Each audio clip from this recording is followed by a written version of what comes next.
The night the storm came, it didn't knock on the door, it kicked it in. Rain slammed against the windows like it had a grudge, the power flickered, and my phone buzzed with a message I never expected to see after office hours. I'm stuck. Roads are flooded. Any chance I can wait this out near you? It was from my boss. The woman who signed my paychecks. The woman who never smiled in meetings. I stared at the screen, heart racing, knowing that whatever decision I made in the next few seconds would follow me long after the clouds cleared. When she arrived, soaked and shaking, the city looked small behind her, like it had finally lost its power. I handed her a towel, and for the first time since I'd known her, she laughed, quiet, embarrassed, human. The apartment was dim, candles doing most of the work because the electricity hadn't survived the storm. Thunder rolled like a warning. She looked around, then at me, and said softly, "Don't call me your boss tonight." The words hung in the air, heavier than the thunder, and suddenly the night felt like it was holding its breath, daring us to see who we really were without titles, walls, or rules. We talked because silence felt too dangerous. She told me about the pressure of leading a company that never slept, about how loneliness could still exist in rooms full of people. I told her about growing up believing stability was something other people were born with. As the rain drummed on, our stories stitched together, awkward at first, then natural. She admitted she stayed late at work because going home felt empty. I admitted I stayed because I didn't want to disappoint her, or myself. Somewhere between confessions and laughter, I realized I wasn't looking at my boss anymore. I was looking at a woman who was tired of being strong all the time. The storm worsened, trapping us in that small apartment like a secret. We cooked whatever we could find, burned the first batch, and laughed like teenagers caught doing something reckless.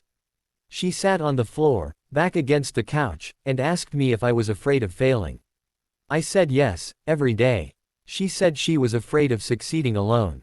Outside, the city drowned, but inside, something warm and steady grew. When she finally leaned her head on my shoulder, it wasn't dramatic or planned. It was simple, like exhaling after holding your breath too long. And in that moment, I understood that sometimes life doesn't change with a grand gesture, sometimes it changes because two people stop pretending.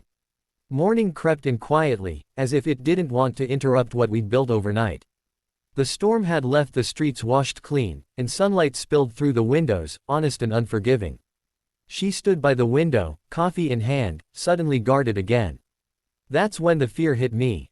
The world was waking up, and with it came consequences. She turned to me, searching my face, and said, "When the day starts, everything changes, doesn't it?" The question wasn't about work, it was about whether what we felt could survive daylight. The second hook came without warning, sharper than the first. Her phone buzzed. A message from the office. Crisis. She read it, shoulders tightening, armor snapping back into place.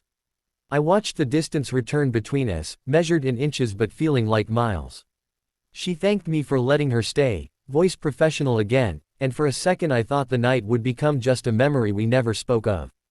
But then she paused at the door, eyes softer than before, and said, "I meant what I said last night. I just don't know how to live it in the real world." Weeks passed, and the office felt different. Not awkward, heavy. Meetings were sharper, emails shorter. I wondered if I'd imagined the connection. Then one evening, she asked me to stay late. My heart sank and soared at the same time. She closed the door, took a breath, and said she'd thought about that night every day. She said she'd realized leadership didn't mean shutting everyone out. She said storms had a way of revealing what matters because they strip away everything else. And then she did something I never expected, she apologized. Not as my boss, but as a person who'd been hiding behind authority. We didn't rush. We set boundaries. We chose honesty over impulse. It wasn't easy, rumors whispered, challenges tested us, and there were moments when walking away would have been simpler. But every time doubt crept in, I remembered the rain, the candles, the truth spoken without fear. In time, she stepped back from managing me directly. In time, we stepped forward together. The storm that night didn't just flood streets, it washed away the illusion that roles define worth. Now, when thunder rolls, I don't think about danger. I think about shelter. I think about how sometimes the bravest thing you can do is let someone see you without your title, your defenses, your carefully constructed life.